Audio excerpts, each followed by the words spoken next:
يا أيها الذين آمنوا إذا نودي للصلاة من يوم الجمعة فاسعوا إلى ذكر الله وذروا البيع. الحمد لله نحمده ونستعينه ونستغفره ونؤمن به ونتوكل عليه ونعوذ بالله من شرور أنفسنا ومن سيئات أعمالنا من يهده الله فلا مضل له ومن يضلله فلا هادي له واشهد ان لا اله الا الله وحده لا شريك له واشهد ان محمدا عبده ورسوله ان اصدق الكتاب كتاب الله وخير الهدي هدي محمد صلى الله عليه وسلم وشر الامور محدثاتها الا كل محدثة بدعة كل بدعة ضلالة وكل ضلالة في النار. رب اشرح لي صدري ويسر لي امري واحلل عقدة من لساني يفقهوا قولي. رب زدني علما سبحانك لا علم لنا الا ما علمتنا انك انت العليم الحكيم. اما بعد اعوذ بالله السميع العليم من الشیطان الرجیم بسم اللہ الرحمن الرحیم. میرے پیارے بھائیوں، دوستوں، بزرگوں، عزیز ساتھیوں، معزز و محترم خواتین اسلام، ہر قسم کی تعریف اور توصیف، بزرگی اور برتری اللہ تبارک و تعالیٰ ہی کے لیے ہے، جو تمام جہانوں کا تنہا خالق اور مالک حقیقی ہے. بے شمار درود و سلام سید ولد آدم امام الانبیاء محمد مصطفیٰ صلی اللہ علیہ وآلہ وسلم پر، جن کا کہ وجود تمام جہان والوں کے لیے رحمت بنا کر بھیجا گیا. عزیز ساتھیوں، آپ میں سے جو لوگ گزشتہ جمعۃ المبارک کے خطبے میں موجود تھے، انہیں یاد ہوگا کہ ہم نے قرآن مجید کی 28ویں سورۃ القصص، اس کی آیت نمبر 76 سے اس کا ترجمہ اور اس کے متعلق کچھ گزارشات آپ کے سامنے رکھی تھی. وقت کی کمی کی وجہ سے مضمون نامکمل تھا، تو میں چاہوں گا کہ مزید باتیں اسی حوالے سے کچھ اور آپ کے سامنے آج کے جمعۃ المبارک کے خطبے میں رکھوں. جیسا میں نے پہلے بتلایا، بعض باتیں دہرانا مقصد نہیں ہے، لیکن یہ کہ جو باتیں بیان کی گئی ہیں اس کو دہرائے بغیر مضامین کا سلسلہ اور ربط نہیں بنے گا. اسی لیے میں آپ کو سرسری طور پر یاد دہانی کرتے ہوئے کہ جو باتیں کہی گئی وہیں سے پھر ہم بات کو اللہ کی توفیق سے آگے بڑھانے کی کوشش کرتے ہیں. یہ قارون جو ہے، یا قرآن مجید میں جو واقعات آتے ہیں، اس کو تاریخی انداز سے صرف ایک واقعہ، ایک شخص تھا ایسا نہیں، بلکہ یوں سمجھیں کہ اس شخص میں ایک بیماری تھی، اور اس کا کیا انجام ہوا، وہ مرض کیا تھا اور کیا ریاکشن ہوا، اور دنیا میں اس کا کیا انجام ہوا، اللہ تبارک تعالیٰ وہ بیان کر رہے ہیں تاکہ ہم جب اس کا مطالعہ کریں تو ہمارے اندر بھی یہ احساس پیدا ہو کہ ہم جائزہ لیں کہ کہیں یہی مرض ہمارے اندر بھی تو نہیں آ گیا ہے. اور اسی کا بیان کرنا، اسی کی تفصیلات پر روشنی ڈالنا، اس کا مقصد یہی ہوتا ہے کہ سب سے پہلے میں کہنے والا اور پھر تمام سننے والے اس کا جائزہ لیں کہ واقعی ہم جو زندگی گزار رہے ہیں، ہم جس روش کو اختیار کیے ہیں، اس کے اندر کئی قارون والی صفات، اس کے معاملہ ہمارے اندر بھی، ہماری زندگیوں کے اندر بھی نامعلوم طریقے سے کہیں داخل تو نہیں ہو گیا ہے. بسم اللہ الرحمن الرحیم.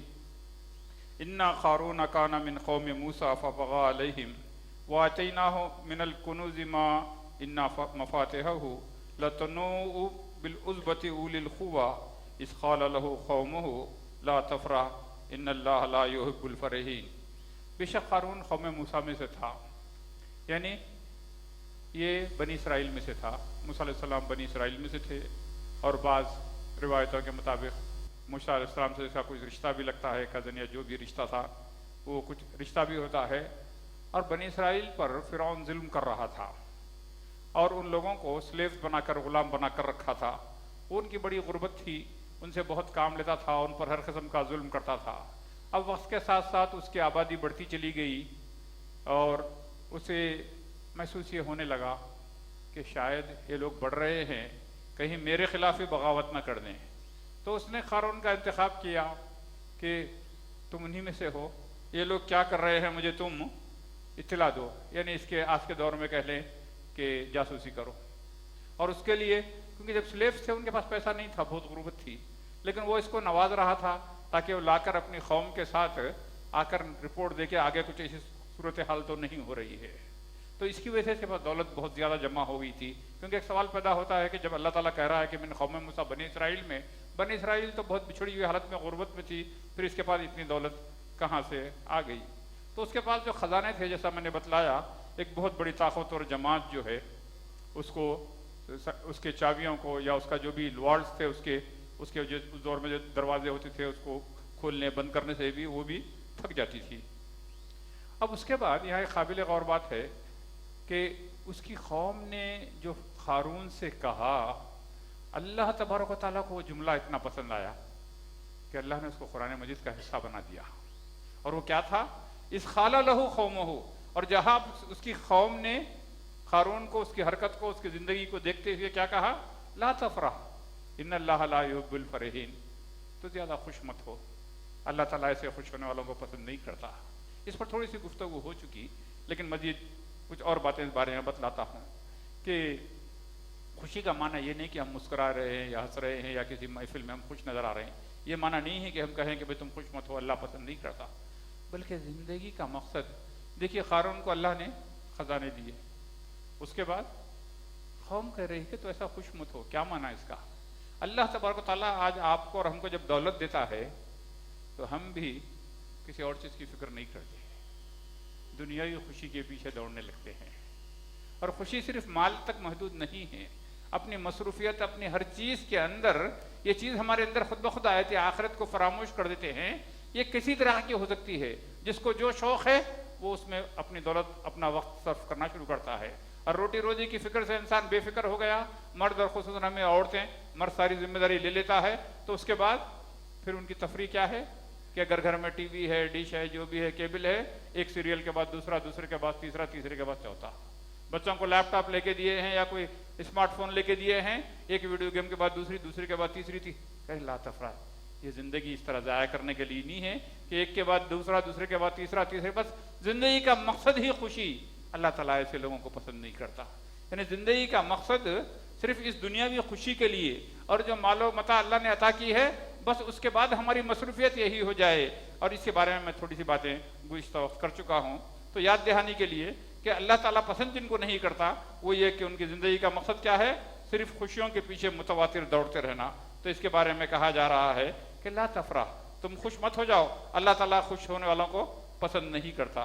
اگر ہم اگر جائزہ لیں تو ہماری زندگی کا مقصد بھی کیا ہے؟ اگر ہم پوچھیں کہ بھئی آپ زندگی میں کیا کرنا چاہتے ہیں، تو کیا آج ہم میں سے ہر ایک کا زندگی کا مقصد، زندگی کا مشن کیا یہی نہیں ہے کہ ہم صبح سے لے کر شام تک بستر سے اٹھتے ہیں سونے تک کیوں ہم دولت کے پیچھے سب چیزوں کو فراموش کر کر حلال و حرام کے تمیز کو ختم کیے ہوئے کیوں دوڑ رہے ہیں؟ کیا ہماری زندگی کا مقصد ہے؟ اگر پوچھا جائے کہ مختصر الفاظ میں سب سے پہلے میں کہنے والا اور تمام سننے والے ان سے پوچھا جائے کہ تمہاری زندگی کا فلسفی کیا ہے، مصرف کیا ہے، تو یہی کہیں گے کہ کم سے کم مدت میں زیادہ سے زیادہ دولت اکٹھا کر لی جائے. اب وہ حلال حرام کی بات بعد میں، لیکن پہلے چاہیے. کیونکہ ہم سمجھتے ہیں کہ اس سے اس زندگی کا مقصد بنانے سے دولت جمع کرنا، یہ انسان کی فطرت کہ مال جمع کرتے جاؤ، گنتے جاؤ، دیکھتے جاؤ، وقت گزرتا جا رہا ہے، میرے پاس اتنا اور مال جمع ہو گیا، تو کہہ رہے کہ لا تفرح ان اللہ لا یحب الفرحین. زندگی کا مقصد صرف دولت کمانا اور جمانا اور نمبرز ایڈ ہوتے چلے جائیں، سال ہر سال بڑھتے چلے جائیں، لاسٹ ایئر میرا نیٹ ورتھ اتنا تھا اب اتنا ہو گیا. تو اس طرح اگر زندگی بن گئی تو کہا جا رہا ہے کہ لا تفرح، اسی خوشی کے پیچھے مت دوڑو، اللہ تعالیٰ اس کو پسند نہیں کرتا. بلکہ کیا کرو؟ اگلی آیت میں بتلایا جا رہا ہے، آیت نمبر 73 میں، 28ویں سورت، اب ہم 77ویں آیت میں 77 پر، وَابْتَغِ فِي مَا آتَاكَ اللَّهُ الدَّارَ الْآخِرَةَ. کہا جا رہا ہے کہ جب اللہ نے دیا ہے تو تم کیا کرو، تم کیا طلب کرو، کیا سیکھ کرو؟ دار الآخرہ، اس مال و دولت کے ذریعے سے آخرت کا گھر تم جو ہے حاصل کرو.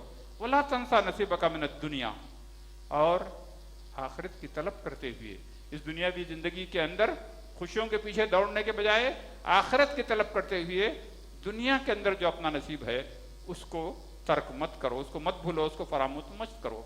اس کا معنی کیا ہے کہ یہاں پر یہ آیت اور اس میں تقریباً 5 باتیں آتی ہیں، تو پہلی آیت اور اس کا ربط مل جاتا ہے.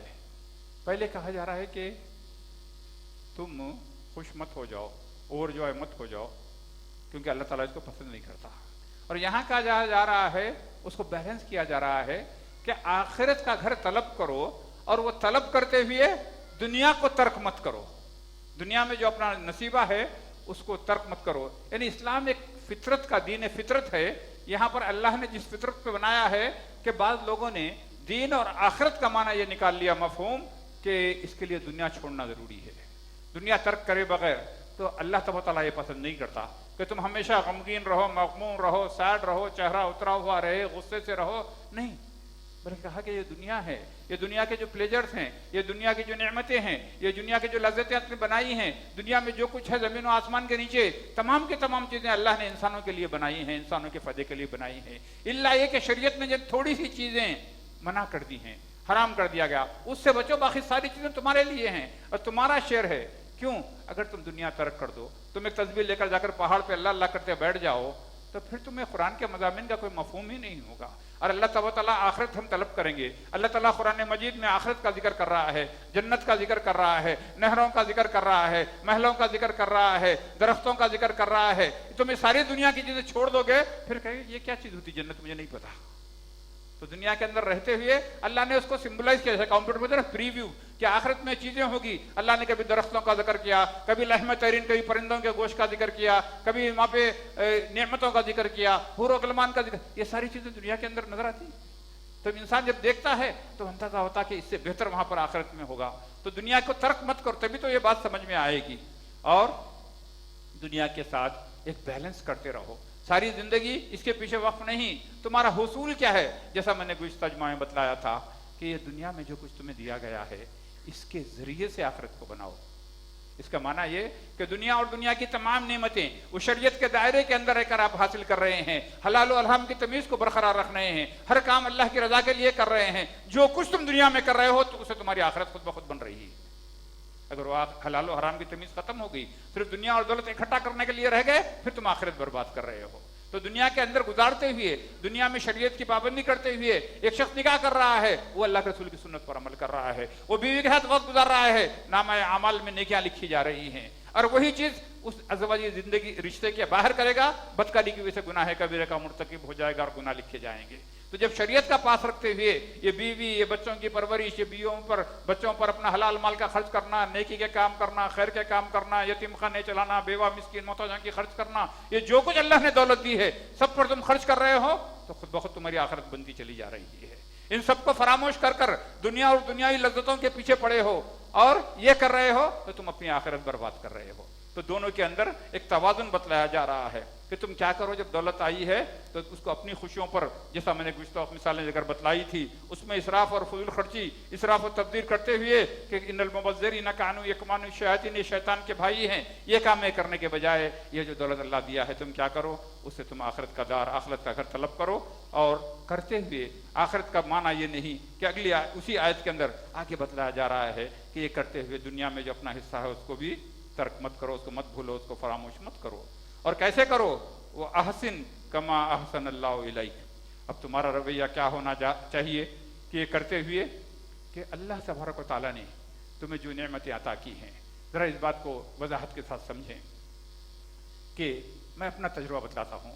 رمضان میں کوئی گاؤں دیہات سے لوگ جو دور کے رشتہ دار ہوتے ہیں اسی زکوٰۃ وغیرہ لینے کے لیے آئے تھے، بیٹھے، افطار کا ٹائم ہوا، افطار کرنے لگے تو پوچھا روزہ تھے؟ کہا ہاں روزہ تھے۔ وہ کوئی بہت چھوٹے سے دیہات میں قصبے میں رہتے ہیں، بہت ہی چھوٹا سا دیہات ہے، پتہ نہیں ٹرین سے جانا، پھر بس سے، پھر پتہ نہیں کیسے وہاں سے۔ تو میں سے ایسے پوچھا قالوی سے کہ کیسے کرتے ہو، کیا کرتے ہو؟ کہا ہم تو کھیت میں کام کرتے ہیں۔ مجھے کتنے پیسے ملتے ہو؟ کہا صبح فجر کے بعد چلے آتے ہیں 7-8 بجے سے شام کے 6 تک کرتے ہیں تو روز کے 100 روپے ملتے ہیں۔ میں کہا 100 روپے میں گزارا کیسے ہوتا؟ کہتا نہیں بس بات ہم کھاتے ہی کیا ہیں؟ میں روزے تھے؟ کہتا ہاں پورے روزے ہوئے۔ کیا کھاتے ہیں؟ کہا جواری کی روٹی اور مرچی چٹنی۔ میں کہا ان کے پورے مہینے بھر کی آمدنی ہمارے ایک دن کے افطار کا خرچ ہے۔ سچ بات ہے۔ پھر اب کیا ہوا؟ کہتے نہیں ذرا بارش پانی نہیں ہے تو وہ بھی نہیں ہے، جب کام کرتے تو 100 روپے ملتے ہیں تو وہ بھی نہیں ملتے، اور ہم سے روزے میں اے سی کے سامنے سے نکلنا نہیں ہوتا۔ 10 منٹ چلے گئے تو بے چین ہوئے تھے، آگے لیٹ جاتے پنکھا کھول کے، اور ان کے پاس نہ ڈھنگ سے بجلی، نہ ڈھنگ سے ایک گھڑا پانی، اور بڑے خوش نظر آ رہے تھے وہ لوگ کر کے۔ ذرا غور تو کرو میرے بھائی اور دوستو، اللہ کی نعمتوں کو ہم شہر میں رہتے ہیں اگر تم فراموش کرتے ہو اللہ تبارک و تعالیٰ نے وہ احسن کما احسن اللہ الیک، اللہ تعالیٰ جو تمہارے ساتھ گڈ کیا ہے، جو اچھا کیا ہے. ہم شہر میں رہتے ہیں، دولت کی چہل پہل ہے، ہمیں اس کا احساس نہیں ہے کہ لوگ کیسے گزارتے ہوں گے کہ روز کو 100 روپے، مہینے کے 3000، وہ بھی جس دن کام ہے اس دن، اور کھیتوں میں کام نہیں ہے تو وہ بھی چھٹی. تو کتنے مہینے میں 20-22 دن کام مشکل سے کرتے ہوں گے، اور کیسے پورا گھر 2-4-5 آدمی کی فیملی کیسے چلاتے ہیں، ہم تصور بھی نہیں کر سکتے. اللہ نے ہم پر یہ انعام و اکرام کیا. جب دیکھ رہے ہو تو ہمیں حکم دیا جا رہا ہے، اور وہ لوگوں کو دیکھا ہم بڑے شکر گزار ہیں. ہم جتنے افطار میں میوے وغیرہ رکھتے ہیں ان کو ایک بھی میسر نہیں ہے وہاں پہ. ایک گھٹ پانی سے افطار کر لیا، پھر ایک روٹی کھا لیے، سو گئے، پھر اگلے دن سحر، اور کر پھر سارا دن کھیتوں میں کام کرتے ہیں. ذرا شہر کے باہر نکلو، چھوٹے چھوٹے گاؤں میں، دیہاتوں میں جاؤ اور دیکھو لوگوں کے پاس کہاں ہے، کیسی زندگی گزارتے ہیں، کیسے جھوپڑی کے اندر کس طرح رہتے ہیں، کھیتوں کے درمیان کبھی سانپ نکل کے آ رہا ہے، کبھی بچھو نکل کے آ رہا ہے، کبھی کیسی زندگی. یہاں آرام سے ایئر کنڈیشن میں رہ کر اور اللہ کو فراموش کر کے ہم اپنے اندر وہ قارون والی صفت پیدا کر لیے ہیں. تو یہاں پر حکم دیا جا رہا ہے کہ اللہ نے تم پر یہ کرم کیا ہے، یہ نوازا ہے، تو تم کیا کرو، اس غریب اور بچھڑے ہوئے طبقے کے ساتھ تم بھی بھلائی کرو. اللہ نے تمہیں مال سے نوازا ہے، جب موقع آئے، اور شریعت نے اس کو بڑا آرگنائز کر دیا کہ تم زکوٰۃ کے نصاب کو پہنچ گئے ہو، اور 12 ہجری مہینے گزر گئے، اس کا 2.5% لے جا کر ان تک پہنچا دو. اللہ نے تم پر احسان کیا ہے، تم کو دولت سے نوازا ہے، تمہارے ساتھ اچھا معاملہ کیا ہے، تو تم یہ فقراء و مساکین کو فراموش مت کرو. تم اپنے لیے خالی خوشیوں پہ سارا مال خرچ نہیں کرو. ایک حصہ ان کا اللہ نے شریعت میں مقرر کر دیا، اور میرے علم کے مطابق کوئی اور مذہب ایسا نہیں ہے جو فقراء و مساکین کے لیے دین اور شریعت کا حصہ بنایا ہو کہ منظم طریقے سے ہر سال ان کو ان کا حق پہنچایا جائے. اور صرف مال تک اس کو محدود نہیں کریں کہ اللہ نے جب خوشی دی ہے، آپ کو اچھی زندگی دی ہے، تو آپ کا بیہیویئر، آپ کو ہر چیز کا جو ہے خیال رکھنا ہے، حتیٰ کہ اپنی صحت کا، کہ اپنے اللہ نے یہ جسم دیا ہے، یہ اللہ کی دی ہوئی امانت ہے. جیسا میں نے گزشتہ وقت کہا تھا، خوب تم 10 سال تک 20 سال تک دعوتیں کر رہے ہو، جیسے اگلی آیت میں آیا، پارٹی بازی کر رہے ہو، ہر دفعہ کھا رہے ہو اچھے سے اچھا، پھر اس کے بعد کہتے ہو بیمار ہو گیا، مجھے شوگر آ گئی، مجھے بلڈ پریشر آ گیا، مجھے ہارٹ آ گیا، مجھے یہ ہو گیا، وہ ہو گیا، بس اللہ آزمائش میں ڈال دیا. جی نہیں، آپ نے خود اپنے ہاتھ کو برباد کیا ہے. اللہ نے تمہیں اچھی صحت دی تھی، تم ان خوشیوں کے پیچھے دوڑ کر، جو پہلی آیت میں آیا ہے کہ ان تفریحوں کے پیچھے پڑھ کر، وہ ماحول کر تم اس کی حفاظت نہیں کی، اس اللہ کی دی ہوئی امانت کی صحت کی. تم نے صحت برباد کیا، اپنی فزیکل ہیلتھ، اپنی ایموشنل ہیلتھ، اپنے ویلتھ کا صحیح استعمال، یہ ساری چیزیں جو اللہ نے ہم کو عطا کی ہیں، تو تم کرتے ہوئے خود اپنے لیے بھی، اپنے گھر والوں کے لیے بھی، اپنے سوسائٹی کے لیے بھی، اپنے نیشن کے لیے، ہر ایک کے لیے کیا کرو، تم بھی اچھا معاملہ کرو جس طرح اللہ نے کیا ہے، تمہارے ساتھ بھلائی کا معاملہ کیا ہے. اور آج ہم اس بارے میں بالکل ہی لاپرواہی برتتے ہیں. یہ اللہ تبارک تعالیٰ کی امانت ہے صحت، اس کو بچا کر رکھنا، سنبھال کر رکھنا، اس کی صحت کا خیال رکھنا. یہ نہیں، بلکہ شیطان کیا کرتا ہے، اللہ نے ہمارے ساتھ کیا کیا ہے، اللہ has done good to us. شیطان کیا کرتا ہے، جو اللہ نے ہمارے ساتھ اچھائی بھلائی کی ہے سارا بھلا دیتا ہے، اور جو ایک دو مصیبت تھوڑی سی مشکل آ جاتی ہے اس کو یاد رکھتا ہے، اس کو دہراتے رہتا ہے، ارے اللہ میرے ساتھ ہی کیوں کیا، یہ حادثات میرے ساتھ کیوں ہونا تھا، یہ بیماری میرے بچے کو کیوں ہوئی. شیطان چاہتا ہے کہ ہم ناشکری کریں، زبان سے فراموش کر دیں. تو یہاں ہمیں یاد دلایا جا رہا ہے کہ تم اچھے رہو، حتیٰ کہ میل ملاقات کے اندر کسی سے مل رہے ہیں بڑی خوش دلی کے ساتھ، جیسے نبی کی سنت ہے، چہرے پر تبسم ہو، 2 منٹ کسی سے مل لیں تو برسوں تک یاد ہے وہ آدمی سے ملاقات سے بڑا اچھا آدمی تھا. کسی کے ساتھ ہنس کر ملنا، کسی کے ساتھ گھر کے اندر آئیں. اور عجیب بات ہے، ہم اپنے ہم عمر ہم خیال دوستوں کے ساتھ بیٹھتے ہیں، بڑی ہنسی خوشی خے لگاتے ہیں، گھر میں آتے ہیں پتہ نہیں ناکیں پھلی ہوئی ہوتی ہیں، ہمیں بڑا غصہ ہوتا ہے، کئی بچوں کو پیٹ رہے ہیں، کبھی بیوی کو ڈانٹ رہے ہیں، کبھی جھڑک رہے ہیں، سارا معاملہ ہی الٹا ہے. اللہ نے تمہارے ساتھ اچھا معاملہ کیا ہے، تم اب لوگوں کے ساتھ گھر سے شروع کرو. تم میں سے بہتر وہ شخص جو گھر والوں کے ساتھ اچھا ہے. نبی کریم صلی اللہ علیہ وسلم نے فرمایا میں اپنے گھر والوں کے لیے اچھا ہوں. تو گھر کے اندر آئیں تو خیر کا معاملہ. اس کے اندر یہ بھی ہے، مائیں اور بہنیں بھی سنیں کہ احسن کما احسن اللہ الیک، کہ اب ہم ایک رشتے میں آئے ہیں شوہر اور بیوی کے. اللہ نے ہر انسان کو رسپیکٹ، ہیومن ڈگنیٹی، مقام، مرتبہ، عزت، شرف عطا کیا ہے، اور ہم میں سے کسی کو اختیار نہیں ہے کہ چھین لے. رشتہ کوئی ہو، بچے جہاں ماں باپ کا احترام کریں وہاں ماں باپ بچوں کے ساتھ پیار کریں. شوہر اور بیوی ایک دوسرے کے خیال کا، ایک کے ساتھ بہتر کا معاملہ کریں. ساری باتیں اس کے اندر شامل ہیں، لیکن حقیقتاً ایسا کم ہی ہوتا ہے. بیوی کو غصہ آتا ہے، جتنا جی میں آیا وہ برسنے لگتی ہے. ہر قسم کے شوہر سے لے کر اللہ تک کے ناشکری ساری زبان سے نکلنی شروع ہو جاتی ہے. شوہر کو غصہ آتا ہے، گھر کا ماحول ہی بدل جاتا ہے. بچوں کو مار پیٹ شوہر کے ساتھ، پتہ نہیں کیا کیا آج ہو رہا ہے، آپ دیکھتے ہیں. حتیٰ کہ اس کو کہتے ہیں ڈومیسٹک وائلنس.